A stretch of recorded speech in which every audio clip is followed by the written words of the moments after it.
What is going on, everyone? AP over here at Run Pure Sports, bringing you once again the Strokes Gain Show. Here with my two-man guys, we got Locks, we got Snyder. We got to bring you in first, Snyder. Congrats on the Brooks Koepka call. Incredible performance. Five-time major champion. It sounds pretty nice, you know. It sounds really nice, actually. Snyder, talk to us about your week. Great call. What was it, 22-1 outright on DK? Yeah, it was a pretty good week there. It's always good to cash the outright. And then I was quite a bit overweight on him in the DFS streets there too. Had another soldier finish inside the top 10 as well. It's 3 straight weeks we've had a soldier inside the top 10. I've got some pretty nice options here this week too. So looking forward to diving in this week and trying to get a little momentum going. Let's get on a little heater here going into the U.S. Open here this summer. Yeah, we got a jam-packed schedule. We're like right in the teeth of all of these excellent PGA events.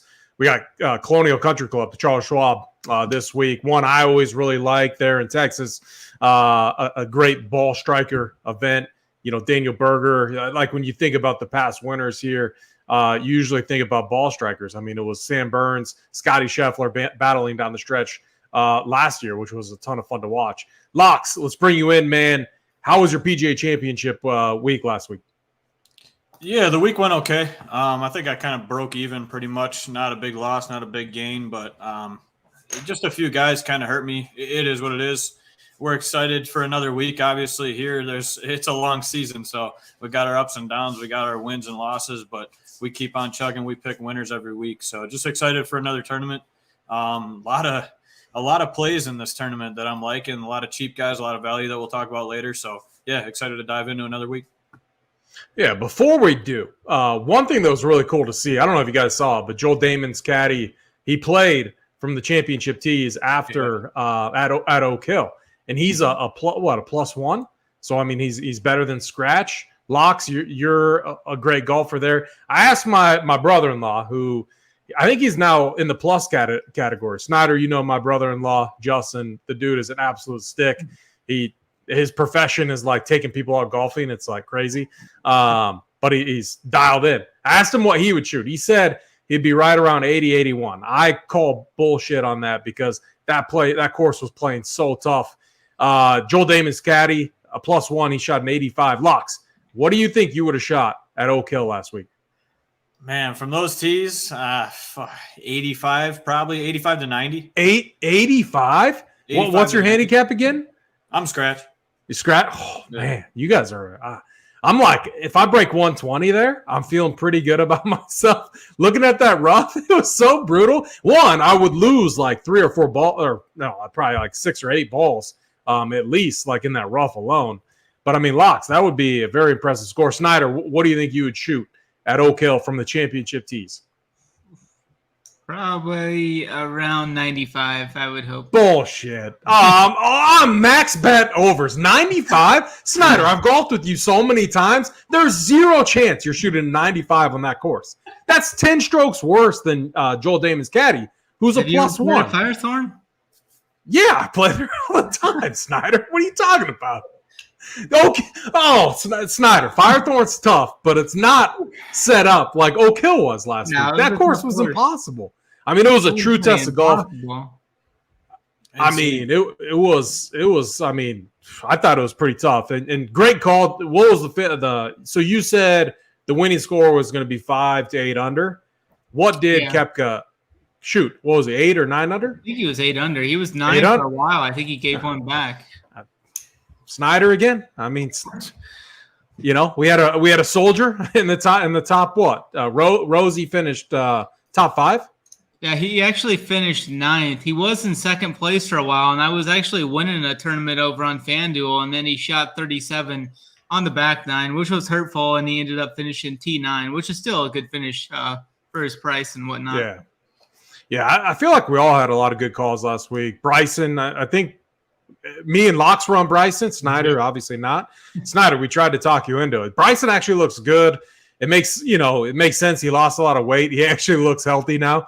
And, so, I mean, Bryson, got to look for him at the U.S. Open. And, it's going to be going to be a lot of fun golf in the weeks ahead. I'm really excited for it. But we talked about that Cam Davis too on Saturday during the round 4 showdown. We said Cam Davis is the guy that could go out there and nuke it. Looking at the stats from round 3, and he goes out there and shoots 65, I think, or something. We talked about Sepp Straka too. Yeah. Sepp Straka absolutely nuked. Shout out to my boy Jeremy Douglas, my brother from Memphis. He turned that $88 stake that we sent him into like 2,500. So like awesome stuff from him. He had an outside shot in the Millie too, and it was all due to Sepp Straka.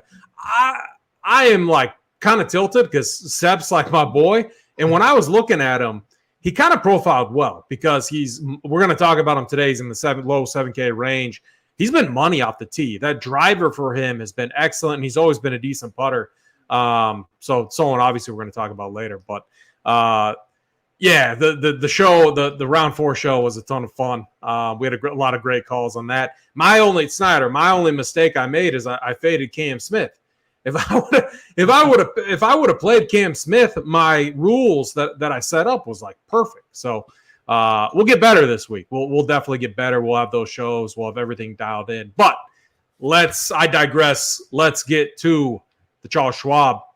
Snyder, I'm going to throw it right back to you. Give us a course breakdown.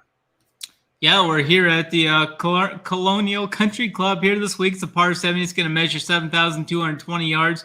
There's only going to be 2 par 5s on this track. 120 golfers are going to be in the field this week. A little less than last week with the top 65 in ties making the weekend.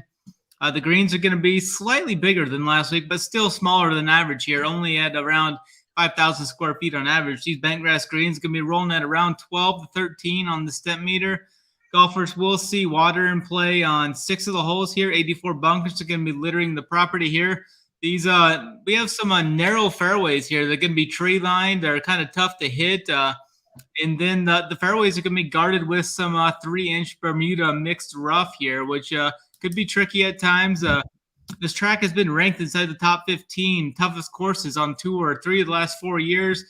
I think the winning score this week is probably going to be somewhere around 11 to 14 under, I think, here this week. I think it's going to play a little easier than it did last year with Burns winning at 9 under. It looks like the winds are going to be down early on. So I think it'll play a little easier this year. Course experience is huge here. These greens are really tricky to read, really tough greens here. You need to know how to attack this course when approaching the greens as well. Some of our key stats we'll be looking at this week: strokes gained around the green, approach off the tee, proximity 100 to 150, and then putting with an emphasis on bent grass. Yeah, I mean, we're down in Dallas-Fort Worth, Texas, Jordan Spieth's backyard. And when you look at course history here, Spieth really pops. You also got guys like Justin Rose, Grillo, Brendan Todd. Like, when I dug into it, one priority I've had is finding fairways, tee to green play, green and regulations gained. Those are the ball strikers, the tee to green specialists is who I'm looking at this week. And I do want to emphasize finding these fairways. You do that. You keep it in play. You find the green. You're going to be putting yourself in good position. Let's dive in. If you haven't yet, hit the like button, hit the subscribe. It helps us out a lot. We appreciate all of you watching. We're going to go tier by tier. If you're new with us, we're going to start with the studs up top. Locks, I'm going to start with you. The 10K and up range, which is Max Homa all the way to Scotty the Kid Scheffler. What are you doing with this range this week? Yeah, if we're looking up top here, and I was going to say the same thing, the main thing for me is tee to green game. Just fairways and greens and regulation are huge this week.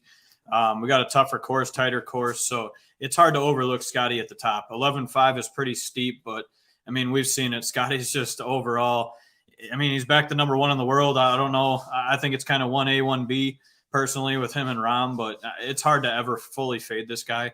So you got to have him in the pool. But my 2 favorite plays here are actually going to be Tony Finau and Colin Morikawa. Just tee to green wise, just stellar. Couple of guys that if they can find their putters here, they're going to be in contention come Sunday. So those are probably my 2 favorite plays. I'll sprinkle a little Scotty, and I actually don't like Hovland or Homa this week personally. Yeah, Tony Finau was hurtful for me last week. In hindsight, it was like, gosh, a chalky Tony Finau. It felt like a course that fits his game.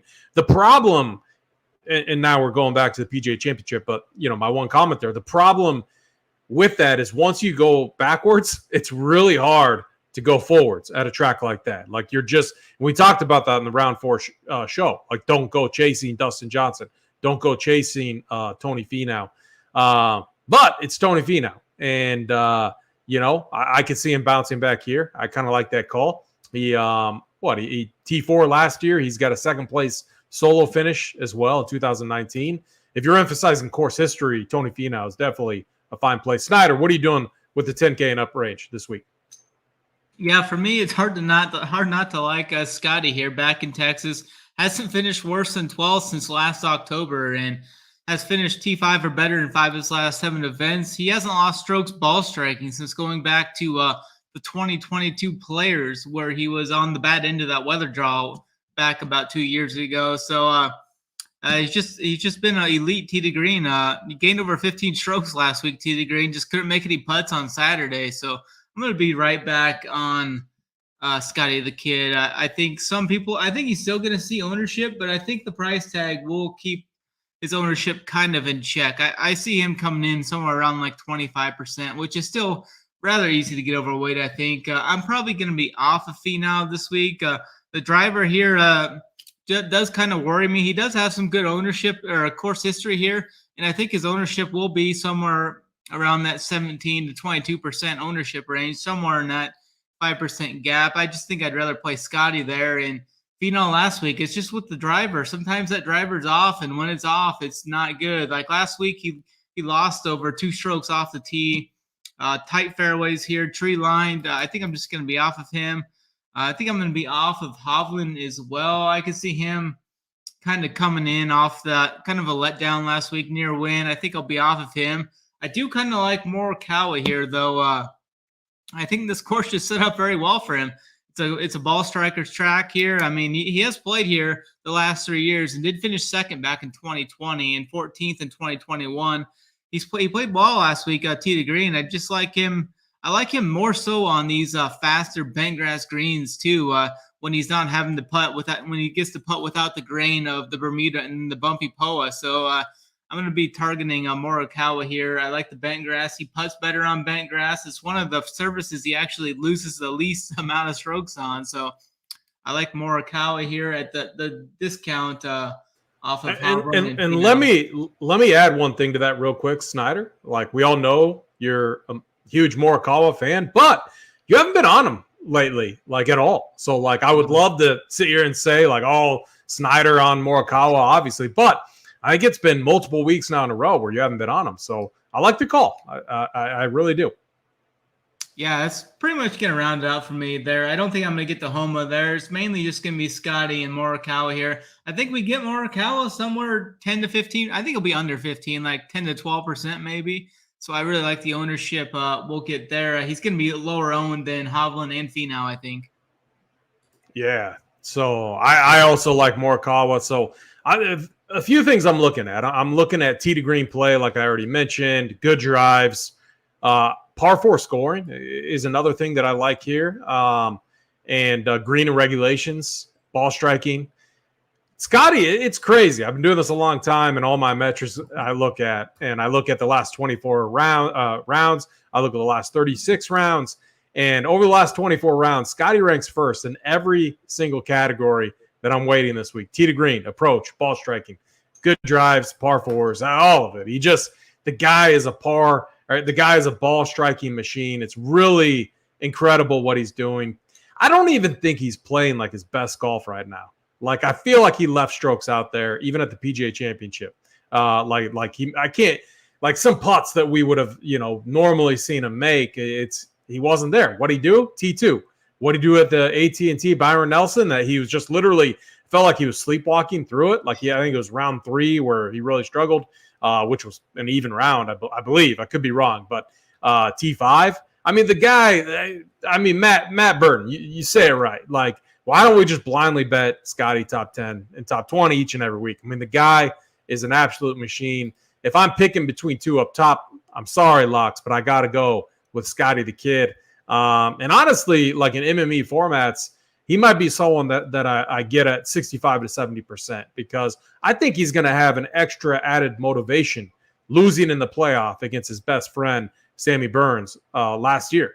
So, and we're in Texas again, Scotty. I mean, so many narratives rack up. I'm not worried about the major last week at all. Because if, Scotty coming up to the major, so he played in the AT&T Byron Nelson, but we didn't see him for a little stretch there. So I think he's plenty rested, if you want to call it that, kind of gearing up, getting ready for this next stretch of golf. So I love Scotty here. He's my favorite play up top. And then Snyder, I'm with you. I love Colin Morikawa. I mean, again, if he can bring the putter, and when I came into this and when I did my research, I loved everything about him except for the putting. I'm like, this guy has just been atrocious. I love what you had to say about putting on Bermuda or Bentgrass. So I am very interested in him. He ranks very highly in finding fairways, approach play, ball striking. That's what Colin Morikawa is. It's the putter that has let him down. And I think when people look, and when they look kind of at his box scores, if you want to call it that, or his recent history, it doesn't look good at all. I think that's going to push ownership down based off of his projected. And we could get him a little under-owned here. And I like the price tag. I think it's quite nice there. I'm going to be under on Finau, under or off on Finau. And Max Homa, he could pop, randomly. I've been fading him. I feel like he peaked, and then he's still an elite talent, elite golfer. But I really feel like he kind of peaked, and now he's just coming down a little bit. And then maybe when we get to the U.S. Open, we'll get back on him with a track there in California. But for me, I'm not going to be on Max Homa this week. Let's keep it going. Let's get down to this 9K range, pretty loaded range. A play here that I think this guy, when you look at how he's playing right now, when you look at the scoring historically for this track, this guy doesn't have a PGA Tour win yet. That's going to give this play away for me, but I think this play sets up well for him to maybe crack it and get his first one. But before we get into that, we'll see if you guys are on him as well. Locks, I'm going to start with you. 9K range, what are you doing with the 9K range? Yeah, 9K range. Looking at it, I'm going to fade one of the chalkiest guys up here. I just don't know how much I trust Spieth personally with his wrist right now. He does have a great track record here if you're looking at that, but I'm going to fade that ownership, I think. I'd rather play Sung Jae here. And then I'm going to be off of Burns. I'm going to be off Rose this week. The other two guys I do like actually are Fleetwood and Chris Kirk. I'd say Fleetwood's probably my favorite in this range. For me, it's probably Fleetwood, Sung Jae, and then Chris Kirky. The other guys I'll be under the field on. I'm probably fading Spieth and Siwoo completely. Yeah, so, I kind of gave it away. Love to see the locks here on Flushwood this week. I can't remember, again, go back to, we've been doing this a long time. And I'm a stats guy. I know that. Big T, if you're watching this, I know you always make fun of me. But I can't remember the last time he ranked well inside the top 10 in every single metric that I'm looking at. Tommy always seems to have some flaw in his game. He's always awesome around the greens, but it seems like there's always something off. Not this week for me. The play looks really rock solid. Snyder, 9K range, a lot of good plays down here. What are you doing with this range this week? Yeah, I think I'm going to be in lockstep with you guys there. I'm going to be off Spieth. I don't trust the wrist here. I do expect the ownership to follow him here with the course history here. It's elite. I mean, you can't say anything bad about it. I just don't think I can trust him here this week with that ownership as well. A real quick question. So the wrist issue, I mean, that course was tough last week, but do you remember how he finished? I mean, it wasn't any of you guys pulled up here. Let me pull it up quick. I mean, it's not a big deal. I just with this 29th. Track and his 29th. I mean, that better than what I thought he would have finished. And so in that rough, is the wrist actually that big of a deal? Because I'm not Snyder. I'm with you. I initially wrote him off, and I'm just I'm not going to mess around with Jordan Spieth this week. But we got to do our due diligence. And that's one thing that I want to go back and look at, like how much of a factor was his wrist. I can't, like, I didn't see anything that really like made me think, wow, like his game looks that much different than what we're used to seeing. I mean, did you see anything, or have you seen anything on that note? I think it was all basically with off the tee. I mean, I'm looking into it just now. He gained the most strokes off the tee since 2019. It's the last time he gained over 5 strokes off the tee. He gained 5.7 strokes off the tee, and that's usually something that he's definitely not good off the tee. He's been kind of going kind of crazy here throughout the year. He's only gained strokes off the tee, looks like 1 other time or 2 other times in the last month or so. So I think that could be a little bit of an outlier. He was terrible with the short game. He lost 3.6 strokes with the short game, but that 5.7 strokes gain off the tee, I think, set him up pretty well. If he's hitting fairways again this week, I mean, he's definitely probably going to be up there. But say that off the tee kind of regresses this week, I think we could see him finish maybe 29th here again. I mean, that's not going to be good enough for his price tag in this type of event, though. I mean, Snyder, you can just say if you hate Jordan Spieth. Like, I just don't think you like him. I play him sometimes. I just won't this week. Gotcha. Now keep going. Sorry to interrupt you. Here's a Snyder. I got to interrupt you again, because the more I interrupt you and the more I mess you up, the better you do. That's just how it goes. That's what we do on this show, man. Anytime I make fun of Snyder, he always shoves it in my face. So true. That's what I'm doing here. Yeah, we're gonna be off him. I'm gonna be off of Burnsy this week too. I think M's fine. I mean, it looked like he was too tired just coming over for Korea there. I mean, he played in that Korean event, comes over off short rest, and it definitely looked like he was tired there. He's finished top 15 in this event too, the last 3 trips here. I don't know if I'll get to him because I really like Justin Rose and Tommy Fleetwood at the bottom of this range. I like certain teams with both of them as well, too.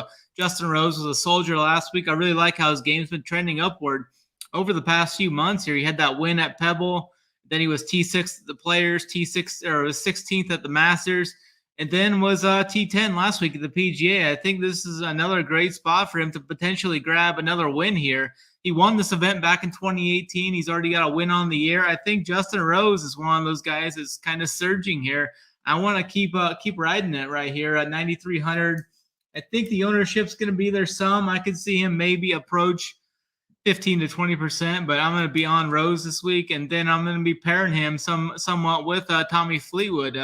Another guy I'm high on this range. He's been great ball striking the last 3 events. Putter's been solid as well there too. I really like starting some teams, like I said, with the Rose Fleetwood as anchors, and then kind of going down a little bit, and then kind of just completely fading the guys above him. I think that will be somewhat unique, because I think people are going to play like one of those 10K guys with a Rose or with a Fleetwood. It's probably going to be like a common cash build probably, I guess. But I really like the Rose and Fleetwood at the bottom of this range more so than the top of the guys. Yeah, one guy. So I kind of gave it away with Tommy Fleetwood. That's what I was talking about. Before we got into this range, it really is impressive what he's doing. Tee to green, like his entire game, finding fairways. His iron play has always been really, really strong. But there's always been kind of that gap, whether it's like getting off the tee, finding a fairway, whether it's putting, whether it's around the green game. Everything is clicking for him, and I think he's going to get that win, like that breakthrough win at some point. And Tommy Fleetwood isn't like I don't know what your guys' thoughts are on this, but like when his win comes, it seems like it's going to be at a place where maybe the winning score is like -10, -9, maybe -11. This feels like a really good track for Tommy Fleetwood. We have a really nice, I think, tournament play. So like we talked about this range, because I agree with you guys. I think Tommy Fleetwood, solid play. I actually like Jordan Spieth a little bit as well. I think Sung J M profiles really well. Ball striker, hits fairways, tee to green. He just checks all of those boxes. The only one that he doesn't is he missed the cut last week, but I'm not too worried about that at all. Sam Burns feels like no one's going to play him. Like I feel like he's just going to fly under the radar here. His stat profile doesn't look good except for putting. He's coming off 2 missed cuts, Wells Fargo, PGA Championship. But what's Sam Burns good at? Whenever he wins at a place, it seems like he's always live to go back-to-back. He did it at the Valspar. I think he won that back-to-back. So what he do? He's the defending champion here. So he's coming in with all of that confidence. Anytime I can get Sammy Burns at a track where he's won, where he's confident, in his play at, I'm always going to have interest, especially when he's low owned. I can't see how he gets any ownership at 9,700 at all. So Snyder, you always have a better read on ownership than me. Do you have where's Sam Burns going to come in relative to these other guys in this range? I think he'll be under 10%, probably somewhere like 6 to 10%, I would guess. Yeah, he's a perfect MME play. Like, I don't think if you get him at 20%, you're going to be well over the field on him. And if he sucks, I don't think it really hurts you that much. So, I think, and he's a guy that wins. With Sammy Burns, it's like if he's in it there, he becomes an absolute killer. If he's out of it, he's out of it. So he's the ultimate leverage tournament play, and that's Sammy Burns that we're talking about. I think he's a great tournament play though too. The one, my other argument with Jordan Spieth with the wrist injury is he has such good history here, and you could almost make the case that he's never come into this place profiling as well as he does from a tee to green ball striking standpoint.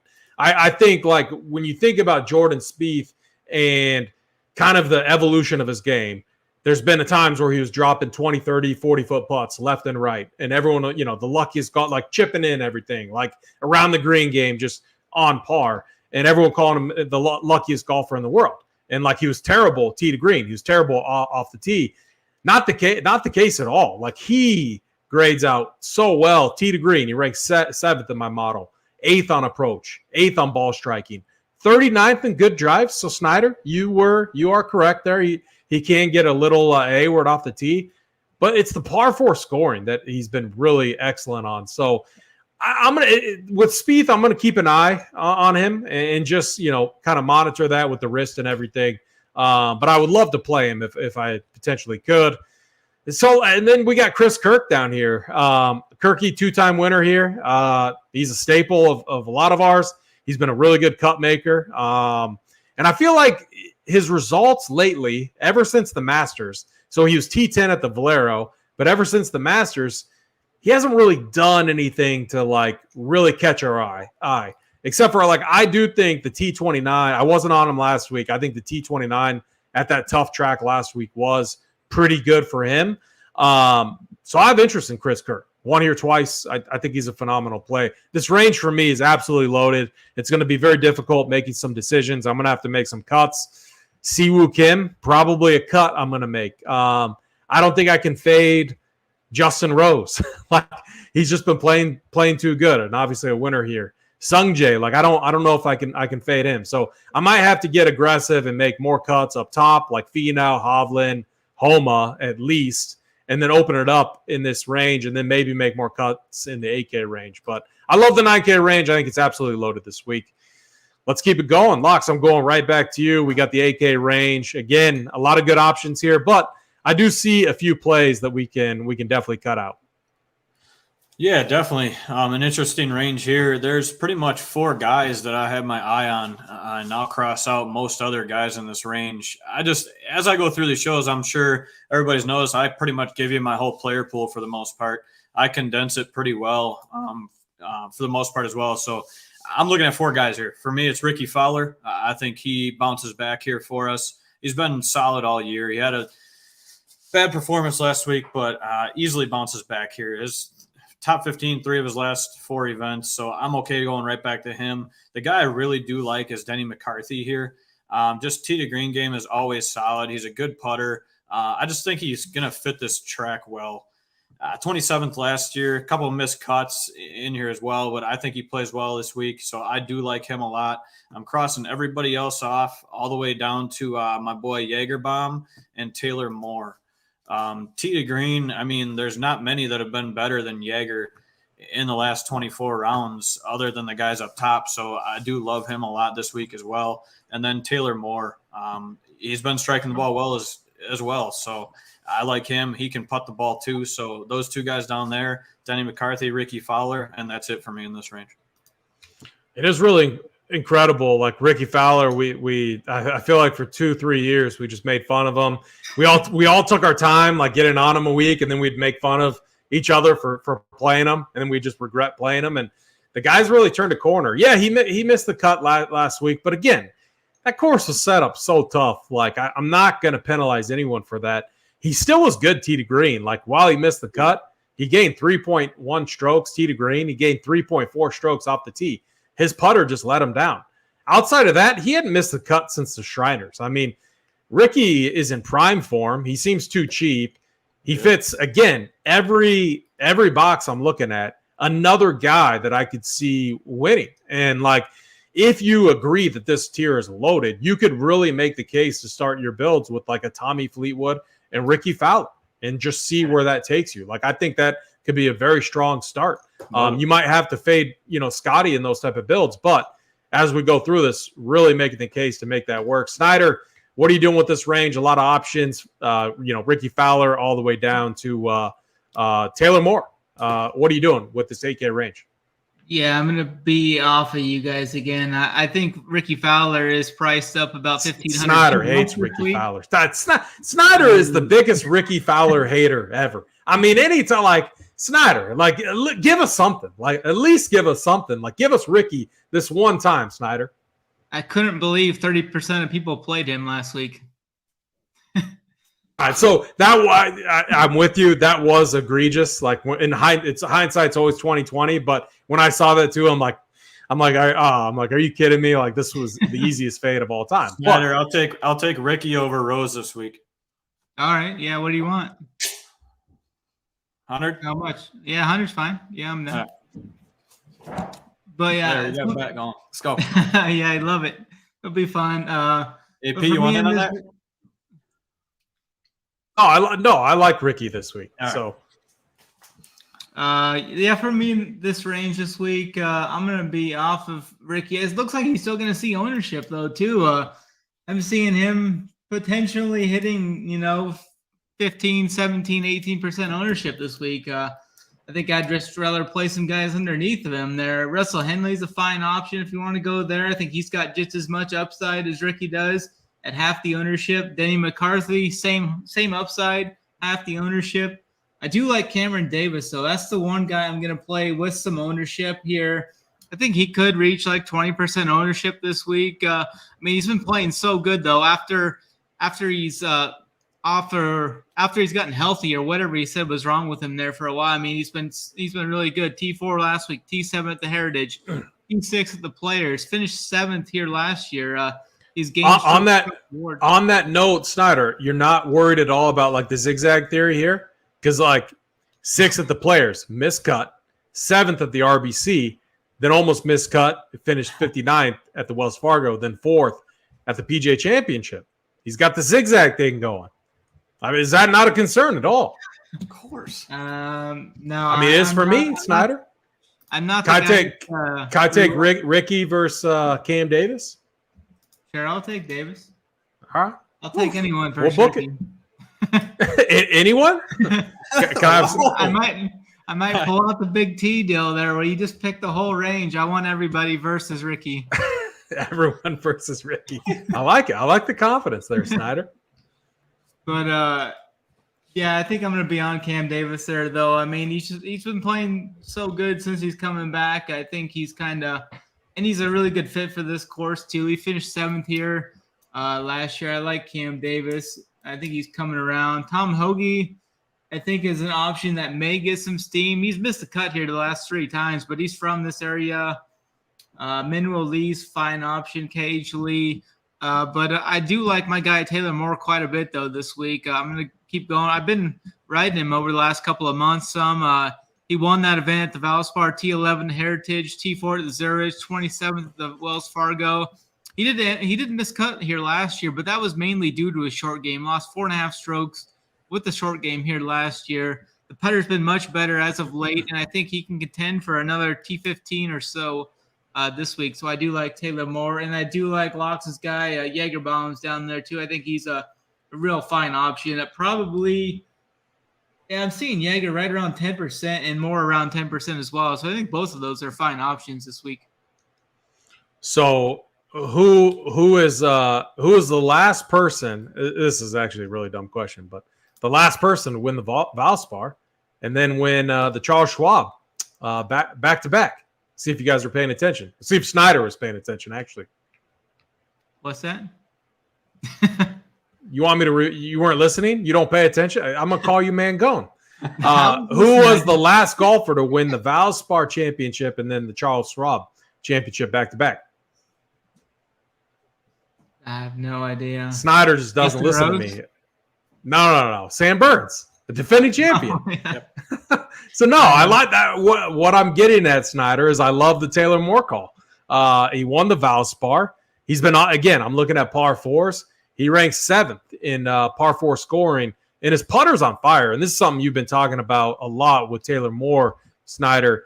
The metric I look at, the rolling 24 rounds, he's almost top in the field. It's 22.9 strokes rolling over his last 24 rounds. Really impressive graph when you look at it from what I'm looking at.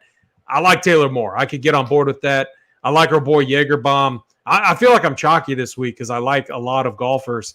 But Jagerbaum's one of them. He ranks 7th in my model. He's just been a cut-making machine. Like, I feel like getting in my pool, he's never really going to hurt me. And he's going to get a win. I just feel like he's going to have some really strong finishes, gives you T5 upside when he's playing really well. And especially at a track like this one, I think it fits very well for him. I like the Denny McCarthy call. Denny McCarthy, again, very good off the tee. He ranks 2nd in finding fairways. What did we talk about that you need? You got to find fairways to set it up to get to the greens. When you get to the greens, who's the best putter in the world over the last 2 years? Denny McCarthy. When you look at all the metrics, the guy is a wizard on these greens. So I like Denny McCarthy here too. Not the longest hitter, but I'm not too concerned about that at all.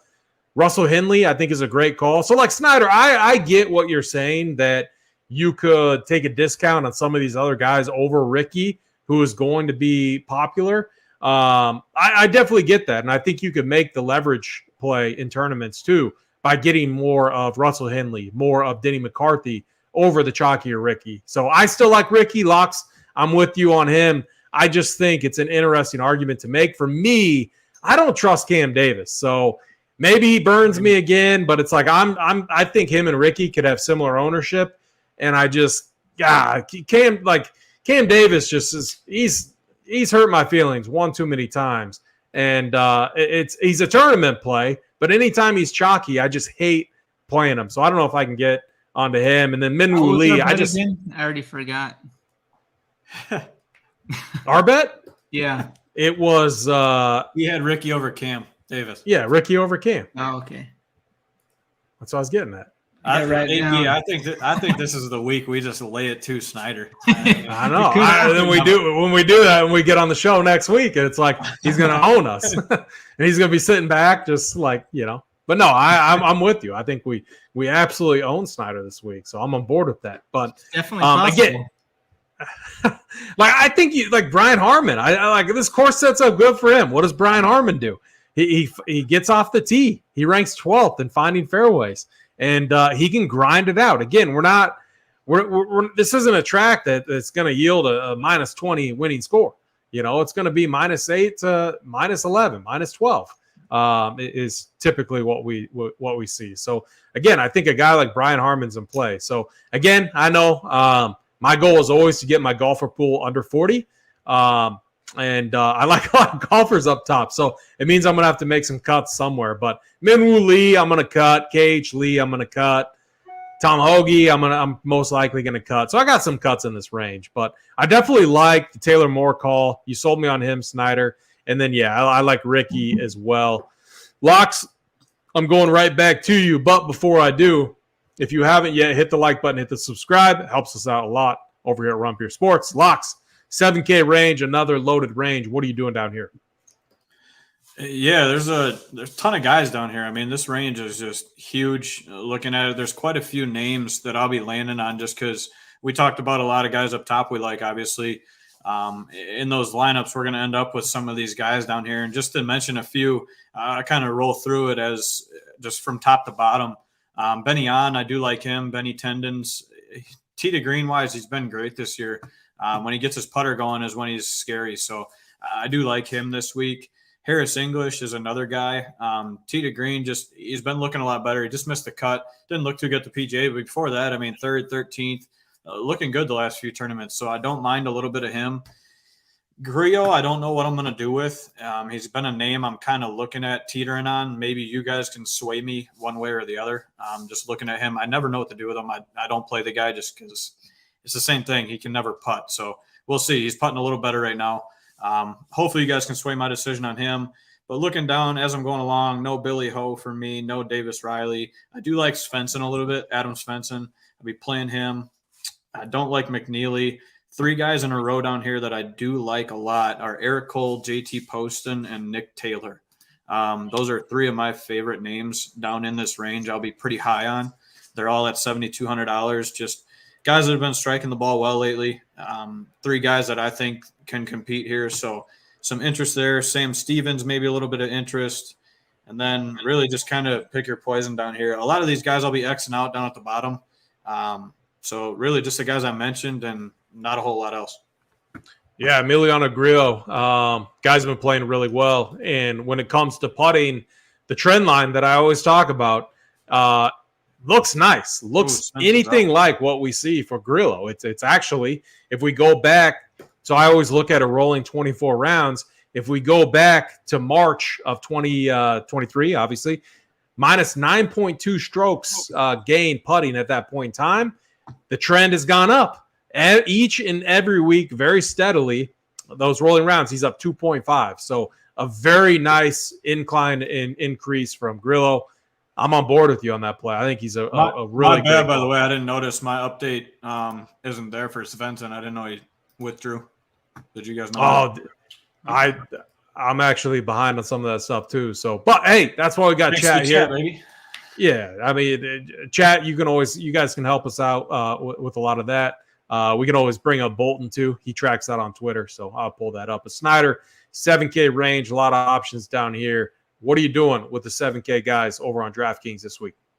Yeah, I think that Grill call is a solid option here this week. I played him a couple times earlier in some weaker type field events similar to this, so I think Grill is a really good upside target at 7,700. I think he'll probably be around 10% ownership, so it's not too much there. Easy to get overweight on him, so I like him. I do like Brendan Todd quite a bit here. I think he has a great course fit here. Find the fairways, make putts. He did MC last week, but I really like this to be a good bounce back spot for him. He's finished top 10 the last 2 years here. Had made 6 straight cuts before that PGA miscut last week. Finished 8th at the Wells Fargo. He ranks 4th in my model as well and is coming in probably around 7 to 10% ownership. So I like Todd. I think Bez is a fine target this week. Finished 15th here last year. He's been solid recently. I think he's fine. Baby narrative. I like your guy, P-Rod here. He finished. Snyder just doesn't even. I mean, Snyder, baby narrative. Unfair. We saw what happened with who else has baby narrative? I got Jenna. Jenna's what happened with Koepka? He wins. We got Bezadenhout. He's got his lady knocked up. They're going to have a child, and you got the baby narrative, one of the strongest narratives out there until that kid comes. Is born. And then what do we see happen? When the game goes the other way. We all know that. Locks, you know what I'm talking about. It's brutal. But until the kid, got like extra motivation.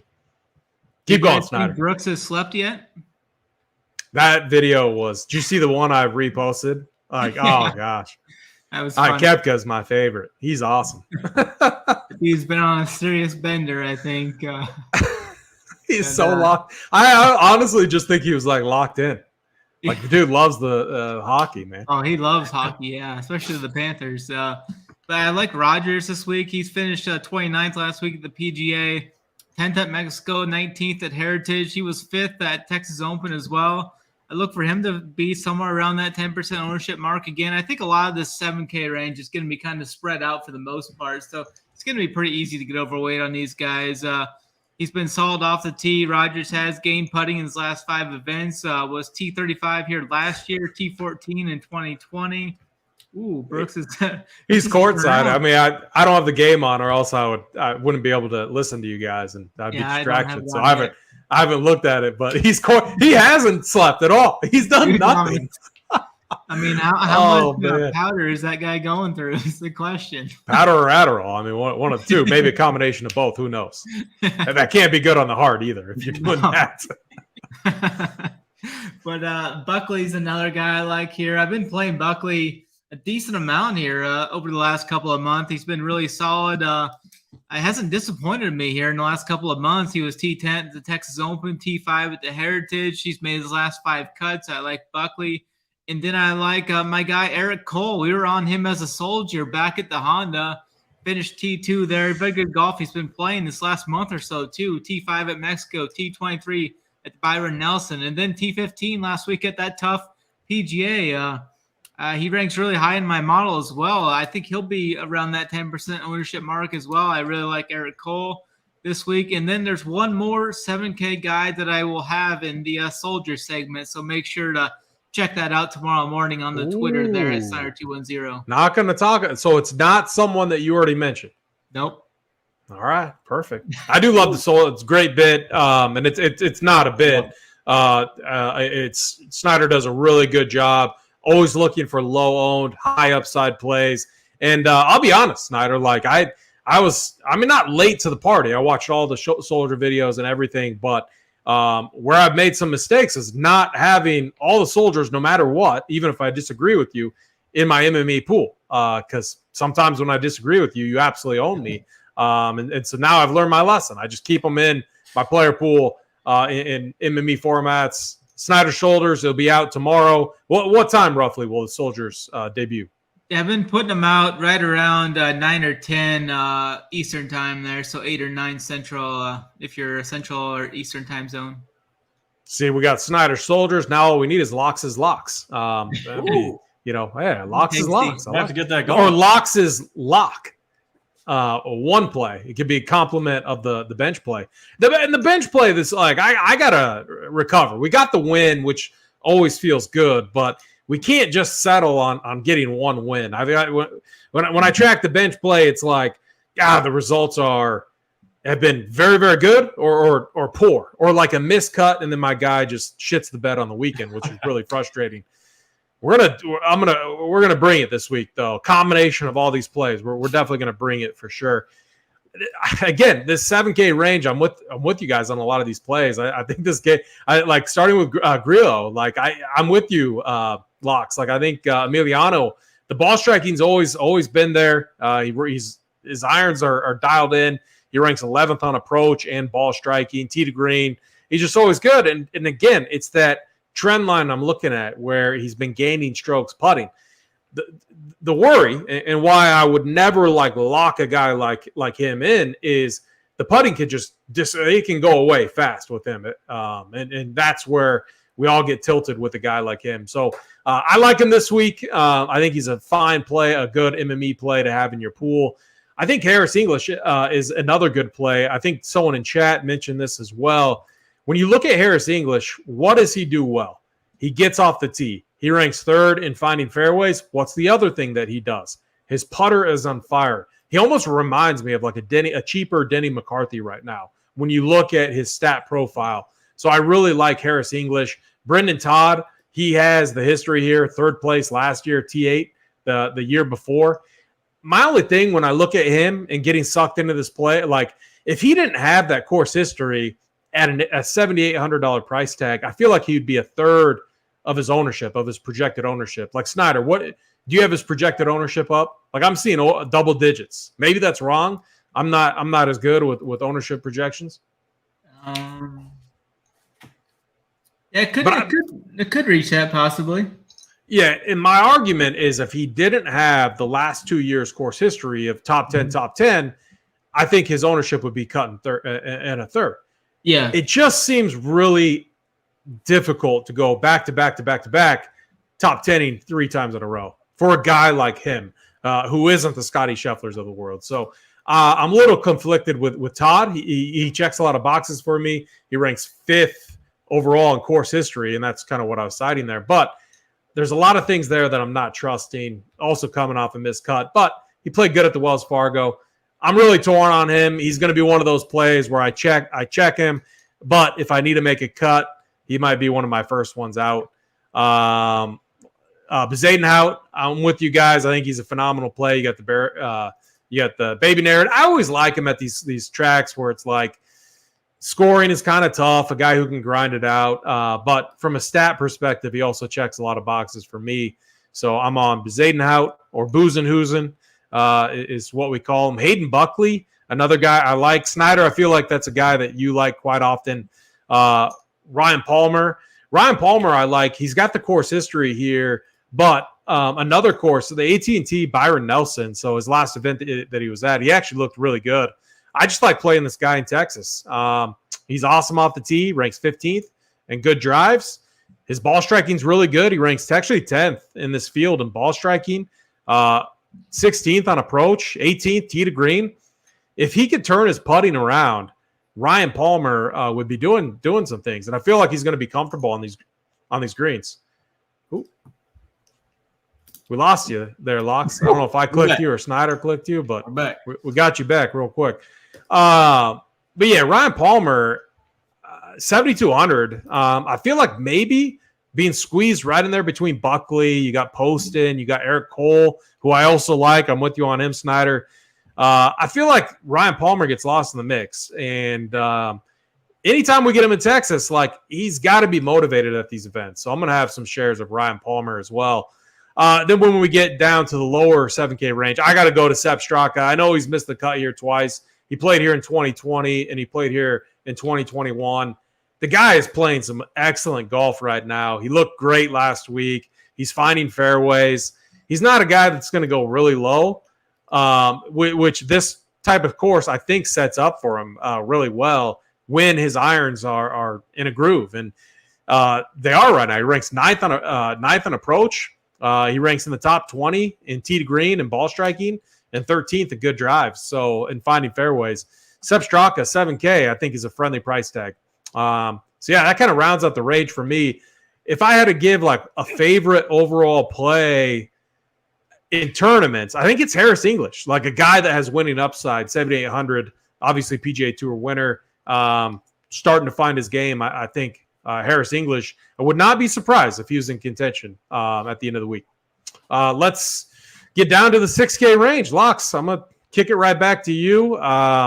We get down to this range. I think this is a week. So we've had a lot of weeks where I think we all were almost in agreement where you could just fade the range. I was wrong last week. There was actually, to get the optimal lineups, you needed multiple guys in the 6K range. I did not go that route.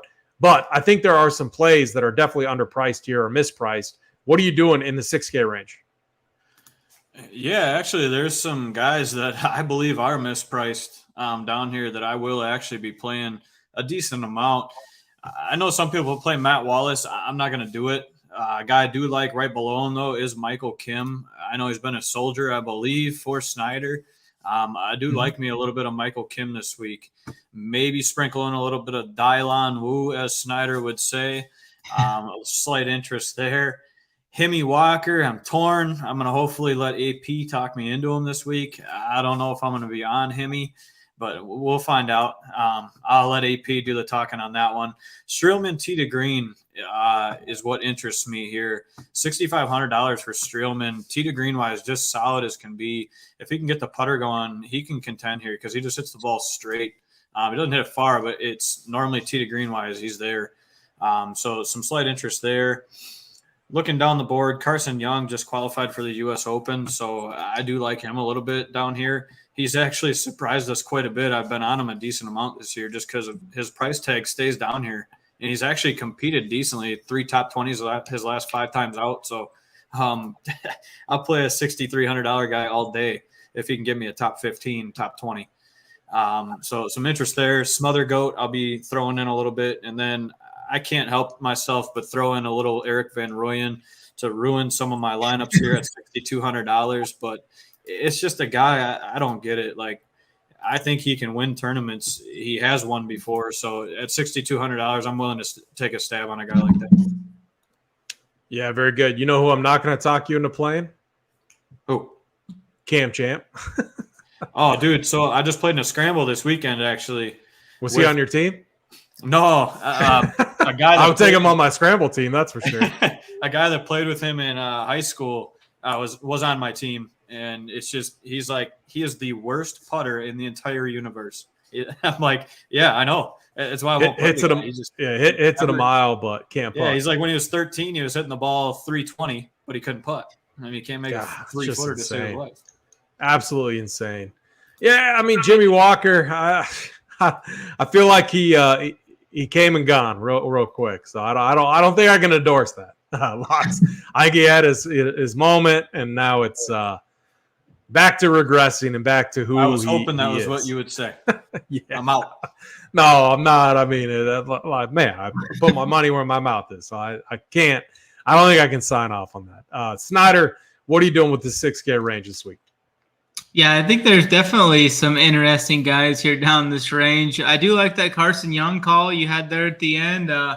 He didn't only just qualify for the U.S. Open, he absolutely torched that field there. I think he shot like 61 or something, and I think he won by like 7 shots or something like that. I think he's really underpriced here. He's finished top 20 in 3 of his last 5 events, so I really like him down there as a pump play. I'll just go from the bottom up. I like Adam Long as a pump play down there too, 6.3K. Pretty strong course history here as well. 35th, 20th, miscut, 19th. He was 18th at the Mexico Open, so I like that. Michael Kim did MC at the Byron, but he's been having some strong finishes before that. I'm definitely going to be back on him. Nate Lashley's been a solid value option.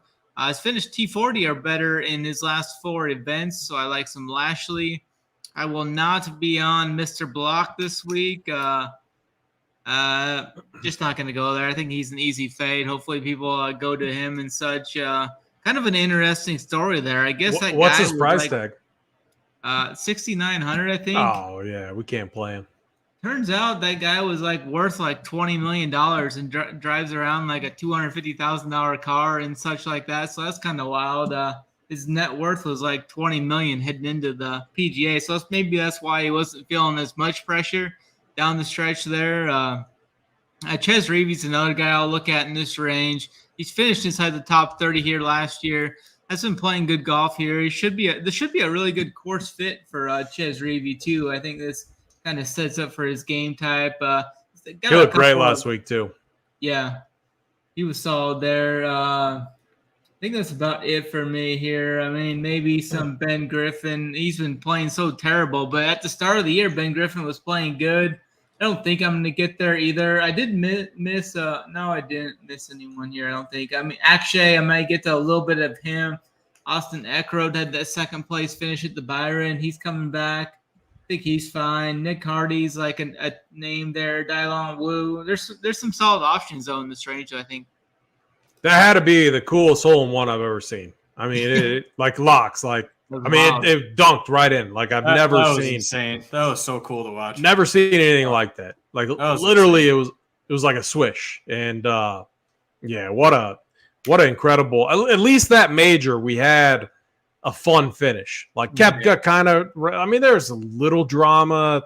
Not really, but it was still exciting. You had Scotty making moves. It's still Rory. Like, I feel like Rory's close, but he just, I mean, it's he just doesn't have it. Like, I mean, it's just crazy. Like that stat I posted, it's tough to believe. I think the years are right. His last major one was 2014. Koepka's first win was 17, and Koepka has 5 before. And Rory had Rory had 4 majors by 2014, so his last win, and Koepka's first was 17, and Koepka's first to 5. Really incredible stuff from Brooks Koepka. And then Block. I mean, that was just insane. We can't play him here. It's just completely different. Like I wouldn't be surprised if he missed the cut. Yeah. It'll be interesting monitoring ownership because I think in the $20 or if it's $25 this week, he will get some ownership. The casuals will play him. I don't think it's going to be substantial at all, but I would not be surprised if he had some ownership. Nate Lashley, Nasty Nate, I like him, 6,900 fair price tag, playing good, 4 cuts made in a row. This is a good course, in my opinion, for him. His course history is mixed. He's got a T32 best finish, but I still like how the course profiles. Ches Reavie, I'm with you on him, Snyder.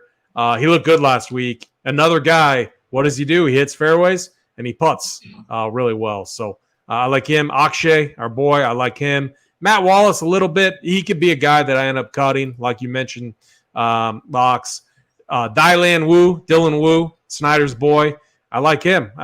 We're on a lot of the same guys down here, but my one dark horse, Patton Kizzire, I have a ton of interest in. He looked great at the AT&T. Byron Nelson, his putter is on fire right now like it always is. I like playing this guy in Texas, 6,500, 1% owned, if that. A great MME play, a guy to have in the 8 to 12% range. You don't need a lot at all, but he's a nice kind of anchor there. He finished T3 here, 2021, so he showed that he has upside, and he has other good finishes in Texas too. Andrew Novak, the same thing. I like this guy at tracks where the score isn't going to get too crazy. He also played very well at the Valero. He made the cut at the AT&T Byron Nelson. He was good at the Valspar as well. The guy's just been a cut-making machine this season. I think he's having a good season for, I believe, his second year with his PGA Tour card. So Andrew Novak, 6,400, another guy I like. Let's get to our winners, and then let's get out of here. Snyder, I'm going to start with you for the winners. Who do you think wins overall? Not worrying about odds, and then give us a long shot that you like. Yeah, going away from Scheffler, I think Scheffler's probably the odds-on favorite to win this, highly odds-on. But I'm going to go with a guy a little higher, Justin Rose, 28-1 is the best number I found on him. I think he's in contention to get his second win here and second win of the year at this event. So I like Justin Rose there. And my long shot is going to be a former Soldier, Eric Cole. I think he could maybe shock people call here, 100-1. Former Soldier, maybe another Soldier. You will find out tomorrow with Snyder Shoulders. And Lux, let's go to you. Let's just say we can't pick Scotty, because I think we'd all, that's the easy thing, picking Scotty each and every week. So no Scotty, who wins? Your long shot, and then who you think is going to win, not worried about odds.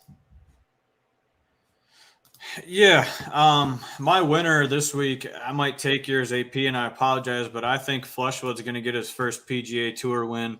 I do like Tommy Fleetwood a lot. I think he's going to take it down this week. And then my long shot's actually going to be Denny McPutts. I do like him on this track. I think he has a chance, because I don't think he's won, has he? As far as I know, I don't think Denny McCarthy. I do not think so. So I think I'm going to take Denny McCarthy as my long shot. I think, what do you see him at? I think 75-1 is what I'm looking at right now. I love that. So call. He's going to be my long shot to take it down. On Oddsmaker is 60-1 for Denny, and then you can get Flushwood at 33. Yeah, very good. Yeah, you did steal mine, but let's just group in on that. Tommy Fleetwood, I think he's ready.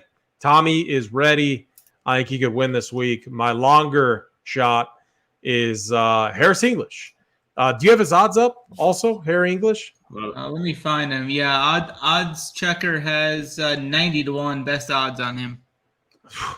Okay, I'm gonna go put an outright on that, because 90-1 for Harris English. I mean, I like where his game's at. He has got really good history here. Second place in 16 a while ago, but in 18, like the course sets up really well for him.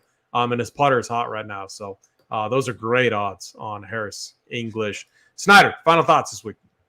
Yeah, looking forward to this event. Hopefully we can string together some momentum here going into this summer stretch. I mean, we've got some great events coming up. Next week, we're at Jack's Place at the Memorial. Looking forward to that. Hopefully we can get some stuff going there. I'm going to have all the content up over at runpiersports.com. Use the promo code Snyder15 if you want to sign up there. The playbook will be up tonight. The cash chart will be up tonight. Round 1 showdown will be up tomorrow. And then we will have showdown for the rounds 2, 3, and 4 as well. Very good. Locks, final thoughts for the Charles Schwab Open? Yeah, right? Charles Schwab Open. Or Charles Schwab. Just, Charles Schwab Championship. Open Championship. That doesn't really matter at this point. Charles Schwab Challenge. I was wrong. Oh, my gosh. Just in shambles to finish the show.